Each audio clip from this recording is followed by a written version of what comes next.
Bonjour, voici un nouvel exercice sur les vecteurs gaussiens. Cette fois-ci, on va se poser la question des lois marginales, donc d'un sous-vecteur, par exemple, de notre vecteur gaussien. On va se demander comment trouver ça là. Vous allez voir, c'est pas très difficile.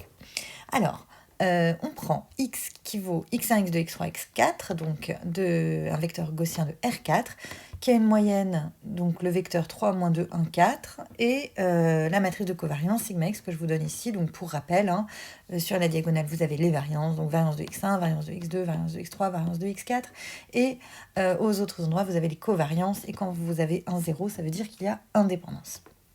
Ok, donc première question, quelle est la loi marginale de x1, x3 ? Donc, on a deux solutions. Alors, je vous montre la solution facile, rapide, et ensuite, je vous montre l'autre, pour qu'on retombe sur nos pieds, pour qu'on comprenne pourquoi ça marche. Donc, la solution facile, rapide, c'est de dire, regardez, x1, x3, on va prendre leur moyenne, on va les piocher dans le vecteur à la bonne place. Donc, on a notre vecteur de moyenne qui est égal, on a dit, à 3 moins 2, 1, 4. Donc ça correspond à x1, x2, x3, x4. Hop, ok. Donc x1, x3, c'est celui-là. Donc je vais appeler ça y, le vecteur x1, x3. Du coup, my, la moyenne, c'est égal à 3, 1. Voilà. Là, il n'y a pas de surprise. Et la matrice de variance, covariance, donc de y, sigma y, je vais faire pareil. En fait, je vais aller prendre uniquement, je vais mettre de la couleur pour que vous voyez bien ce que je fais. Je vais prendre uniquement ce qui m'intéresse dans la matrice. Donc, regardez, x1, là, il y a du x1, x3. Donc, x1, x3, tout ce qui concerne x1 et x3 ensemble. Voilà. Donc, ma matrice de variance, covariance, c'est ce que j'ai mis en orange, donc 2, 0, 0, 1. Et on voit d'ailleurs que les deux variables sont indépendantes puisque vous avez la covariance à 0. Donc voilà, ça c'est la version vraiment très simple. Vous avez le droit de faire ça. Il n'y a pas de problème. Si on vous pose la question dans un cours, on a le droit de dire ça. Par contre, on peut le faire autrement. Et pour que vous compreniez bien pourquoi ça marche, donc je dis aussi tout simplement que alors je peux prendre ma matrice A. Et la matrice A donc, doit avoir le même nombre de colonnes que mon nombre de variables de départ, soit 4. Et il faut qu'elle représente, il faut qu'une fois que je multiplie A par X, il faut que j'obtienne donc Y.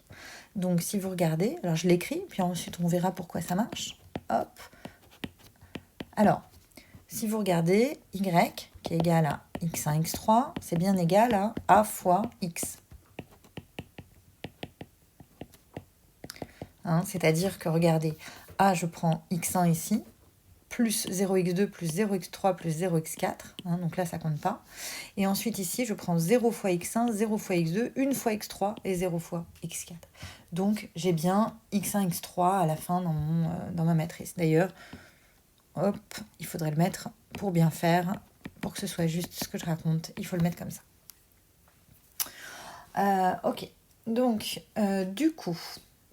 Une fois qu'on sait ça, on peut revérifier, donc ça je vous laisse le faire du coup, que my c'est bien égal à A fois mx et que sigma y c'est bien égal à A sigma x et A transpose. Donc ça c'est vraiment juste du calcul de matrice. Et vous retombez bien sûr sur la même chose.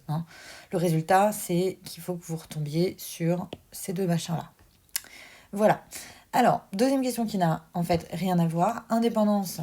Donc, est-ce qu'on peut établir l'indépendance de x1, de x3 d'une part avec le vecteur x1, x2, x4 ? Oui. Donc, regardez, je vais entourer en violet cette fois-ci. Donc, pour tout ce qui concerne x3. Donc, x3, il est là. Il est, hop, sur cette ligne et cette colonne.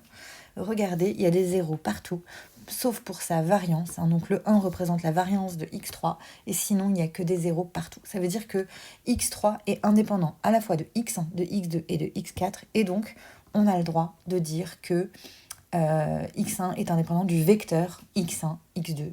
x3 est indépendant du vecteur x1, x2, x4. Ça, c'est évidemment uniquement vrai parce que vous considérez un vecteur gaussien.